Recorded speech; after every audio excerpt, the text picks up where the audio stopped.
नमस्कार दोस्तों, बहुत बहुत स्वागत है आप सभी का। आशा करता हूँ आप सभी अच्छे होंगे। और आज का हमारा ये वीडियो है प्रमुख कवि एवं उनकी रचनाएं तथा उनके जन्म। तो आइए शुरू करते हैं दोस्तों। पर लिखा हुआ आज सबसे पहले तुलसीदास। तो तुलसीदास जी का जन्म हुआ था 1532 में, जो कि बांदा में हुआ था, और इनकी मृत्यु जो हुई थी 1623 में हुई थी। तो यहाँ पर देखिए दोस्तों 1532, 32 का उल्टा 23 हो रहा है यहाँ पर, 32 से 2 3, तो यहाँ पर आपको आसानी से याद हो जाएगा। 1532 अगर आपने याद कर लिया तो इधर 1600 और 32 का उल्टा आप 2 3, 2 को आगे करिए, 3 को पीछे, तो 1623 आसानी से आपको याद हो जाएगा। तो इनकी रचनाएं जो हैं, तुलसीदास जी ने रामचरितमानस की रचना की है दोस्तों। कवितावली, गीतावली, दोहावली, कृष्ण गीतावली, विनय पत्रिका, ये सब इन्हीं के द्वारा रचित कृतियाँ हैं दोस्तों। तो यहाँ पर आप देख रहे हैं बलि इन सभी के साथ में लगा हुआ है। तो यानी कि आप ध्यान रखना, जब भी आपको बलि वाली रचना मिल जाए, जैसे चलेगा कवितावली, गीतावली, दोहावली, कृष्ण गीतावली और विनय पत्रिका, तो ये सभी इनकी रचना हैं। इनकी सबसे प्रसिद्ध रचना है दोस्तों रामचरितमानस। देखिए यहाँ पर स्टार लगा करके दिया, रामचरितमानस की भाषा अवधी, रामचरितमानस की भाषा अवधी तथा कवितावली विनय पत्रिका ब्रज भाषा में लिखित हैं। यहाँ पर कभी कभी क्वेश्चन यही पूछ लिया जाता है दोस्तों कि रामचरितमानस जो है वो कौन सी भाषा में लिखी गई है। तो वो कौन सी भाषा में लिखी गई दोस्तों? अवधी भाषा में। ठीक है। इसके बाद कवितावली और विनय पत्रिका, ये दोनों लिखी गई हैं ब्रज भाषा में। ठीक है दोस्तों। चलिए अगला है सूरदास जी के बारे में। सूरदास जी का जन्म हुआ था 1478 में मथुरा में। सूरदास जी का जन्म 1478 में मथुरा में, और इनकी मृत्यु जो हुई थी 1583 पारसौली में। ठीक है दोस्तों, 1478 से 1583 तक। इनकी रचनाएं हैं सूरसागर, साहित्य लहरी, सूर सरावली। ठीक है दोस्तों, सूरसागर, साहित्य लहरी, सूर सरावली, ये इनकी प्रमुख रचनाएं दोस्तों। और यहाँ पर स्टार लगा करके दिया है, यह वात्सल्य तथा श्रृंगार रस के श्रेष्ठ कवि थे दोस्तों। कभी कभी क्वेश्चन पूछ लिया जाता है कि वात्सल्य तथा श्रृंगार रस के श्रेष्ठ कवि कौन थे? तो सूरदास जी। ठीक है दोस्तों, वात्सल्य के यह श्रेष्ठ कवि थे। इसके बाद दिया है देव। इनका जन्म 1673 से और इन में हुआ था, और 1767 में इनकी मृत्यु हुई थी। इनका पूरा नाम है देवदत्त द्विवेदी। कभी कभी इनका पूरा नाम भी पूछ लिया जाता है, देव का पूरा नाम देवदत्त द्विवेदी। ठीक है दोस्तों। इनकी प्रमुख रचना है रसविलास, भाव विलास, काव्य रसायन, भवानी विलास। ठीक है दोस्तों। तो यहाँ पर देखिए विलास जितनी भी रचनाएं आ रही हैं, तो वो कौन की रचना है? देव की। आप ध्यान रखना है, रसविलास, भाव विलास, काव्य रसायन, भवानी विलास किसकी रचनाएं हैं? देव की। और इनके काव्य ग्रंथों की संख्या मानी गई है 52 से 72 तक। इनके जो काव्य ग्रंथ हैं वो कितने माने गए हैं दोस्तों? 52 से 72 तक। और ये रीतिकाल के प्रमुख कवि थे। देव रीतिकाल के प्रमुख कवि थे। रीतिकालीन कविताओं का संबंध दरबारी आश्रयदाताओं से था, इस कारण उनमें दरबारी संस्कृति का चित्रण अधिक हुआ है। इसके बाद है जयशंकर प्रसाद। जयशंकर प्रसाद जी 1889 से 1937 तक। 1889 में इनका जन्म हुआ था दोस्तों, और 1937 में मृत्यु हुई थी। इनकी प्रमुख कृतियाँ हैं चित्राधार, कानन कुसुम, झरना, आंसू, लहर, कामायनी। इसके बाद नाटक हैं इनके प्रमुख अजातशत्रु, चंद्रगुप्त, स्कंदगुप्त और ध्रुवस्वामिनी। इसके बाद उपन्यास, इनके उपन्यास, इन्होंने 3 उपन्यास लिखे थे, कंकाल, तितली और इरावती।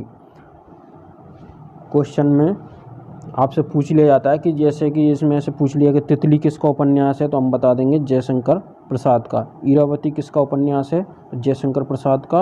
और कंकाल किसका उपन्यास है? जयशंकर प्रसाद का। इसके बाद इनकी द्वारा जो लिखित कहानियाँ हैं वो है आकाशदीप, आंधी और इंद्रजाल।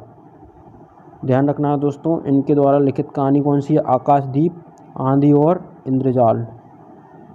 अगले हैं हमारे सूर्यकांत त्रिपाठी निराला जी। ठीक है दोस्तों, तो इनका जन्म हुआ था 1899 में और मृत्यु 1961। इनकी काव्य रचनाएँ हैं अनामिका, परिमल, गीतिका, कुकुरमुत्ता और नए पत्ते।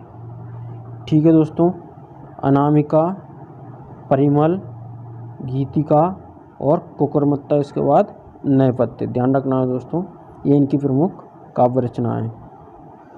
चलिए नागार्जुन के बारे में बात करते हैं हम। नागार्जुन, इनका जन्म हुआ था 1911 में और मृत्यु हुई थी 1998 में। इनकी काव्य रचनाएँ हैं युगधरा, सतरंग पंखों वाली, हजार हजार बाहों वाली, तुमने कहा था, आखिर ऐसा क्या कह दिया मैंने, मैं मिलिट्री का बूढ़ा घोड़ा। दोस्तों इनकी काव्य कृतियाँ कौन कौन सी, एक बार फिर मैं इनको दोहरा देता हूँ। युगधारा, सतरंग पंखों वाली, हजार हजार बाहों वाली, तुमने कहा था, आखिर ऐसा क्या कह दिया मैंने, और एक और है मैं मिलिट्री का बूढ़ा घोड़ा। बहुत इंपॉर्टेंट है क्वेश्चन। और एक और मेन फैक्ट इनके बारे में दिया गया है कि इन्हें आधुनिक कबीर भी कहा जाता था। दोस्तों कभी कभी क्वेश्चन पूछ लिया जाता है कि आधुनिक कबीर किसे कहा जाता है, तो नागार्जुन को आधुनिक कवि कहा जाता है। ठीक है, इसके बाद है रामवृक्ष बेनीपुरी। रामवृक्ष बेनीपुरी 1899 से 1968 तक। इनका उपन्यास है पपीतों के देश। पपीतों के देश। देखिए यहाँ पर पपीते किस में लगते हैं दोस्तों? वृक्ष में। तो यहाँ से हम ध्यान रख सकते हैं कि पपीतों के देश किसकी कृति है, किसका उपन्यास है? रामवृक्ष बेनीपुरी का। इसके बाद कहानी इनकी है चिता के फूल। ठीक है दोस्तों, इसको भी हम वृक्ष से कनेक्ट करके देख सकते हैं कि फूल की बात आती तो हम वृक्ष याद रखेंगे दोस्तों। इसके बाद नाटक है अम्पाली, और अम्पाली से हम याद रख सकते हैं आम कहाँ पर लगते हैं दोस्तों? वृक्ष में। ठीक है, माटी की मूर्तें, माटी में क्या उगता है? वृक्ष। ठीक है दोस्तों, माटी की मूर्तें रेखा चित्र है। और यात्रा वृत्तांत क्या है? पैरों में पंख बांधकर। ध्यान रखना है, पैरों में पंख बांधकर क्या है? इनका यात्रा वृत्तांत है। और संस्मरण है जंजीरें और दीवारें। संस्मरण क्या है? जंजीरें और दीवारें। ठीक है दोस्तों, तो पहले हम एक बार फिर से इनको पढ़ लेते हैं। रामवृक्ष बेनीपुरी का उपन्यास क्या है? पपीतों के देश में। कहानी है चिता के फूल। नाटक है अम्पाली। रेखा चित्र माटी की मूर्तें। यात्रा वृत्तांत है पैरों में पंख बांधकर। और संस्मरण है जंजीरें और दीवारें। ठीक है दोस्तों, और एक और मेन फैक्ट इनके बारे में लिखा गया है, इन्हें कलम का जादूगर भी कहा जाता है। इम्पोर्टेंट है क्वेश्चन। ठीक है दोस्तों, तो कलम का जादूगर किसे कहा जाता है? रामवृक्ष बेनीपुरी जी को कलम का जादूगर कहा जाता है। ठीक है दोस्तों, इसके बाद है सर्वेश्वर दयाल सक्सेना 1927 से 1983 तक। चलिए इनकी कृतियाँ काठ की घंटियाँ किसकी है? सर्वेश्वर दयाल सक्सेना की। कुआनो नदी, जंगल का दर्द, खूंटियों पर टंगे लोग। ध्यान रखना है दोस्तों, ये किसकी कृतियाँ? काठ की घंटियाँ सर्वेश्वर दयाल सक्सेना की। कुआनो नदी सर्वेश्वर दयाल सक्सेना।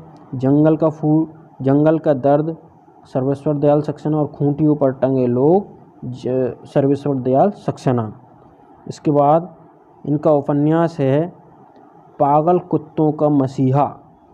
सर्वेश्वर दयाल सक्सेना का उपन्यास क्या है दोस्तों? पागल कुत्तों का मसीहा और सोया हुआ जल। ध्यान रखना है हमें, पागल कुत्तों का मसीहा और सोया हुआ जल किसके उपन्यास हैं? सर्वेश्वर दयाल सक्सेना के। इनकी कहानी है लड़ाई। कहानी का नाम क्या है दोस्तों? लड़ाई। ये सर्वेश्वर दयाल सक्सेना की। इसके बाद नाटक है बकरी। बहुत इंपॉर्टेंट क्वेश्चन है दोस्तों, ये कई बार परीक्षा में आ चुका है ये क्वेश्चन। बकरी किसका नाटक है? तो सर्वेश्वर दयाल सक्सेना का।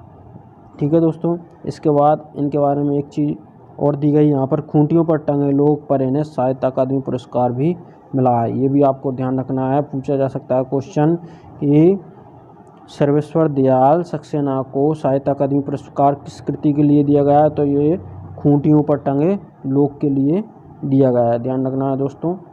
मन्नू भंडारी 1931 इनका जन्म हुआ था और कहानी है एक प्लेट सैलाब में हार गई यही सच है त्रिशंकु।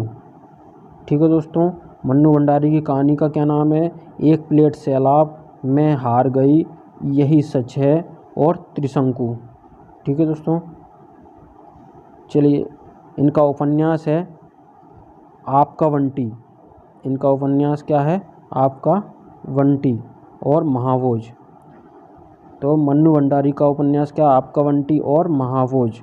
ठीक है दोस्तों, चलिए आगे हमारे महावीर प्रसाद द्विवेदी 1884 से 1938 तक। इनके निबंध संग्रह है रसग्रंजन, साहित्य सीकर, साहित्य संदर्भ, अद्भुत आलाप। ध्यान रखना है दोस्तों, महावीर प्रसाद द्विवेदी जी के निबंध संग्रह का क्या नाम है, रसग्रंजन, साहित्य सीकर, साहित्य संदर्भ, अद्भुत आलाप। ठीक है दोस्तों, अगर आपको हमारा ये वीडियो अच्छा लगा हो तो आप इसको लाइक करें, शेयर करें। बहुत बहुत धन्यवाद।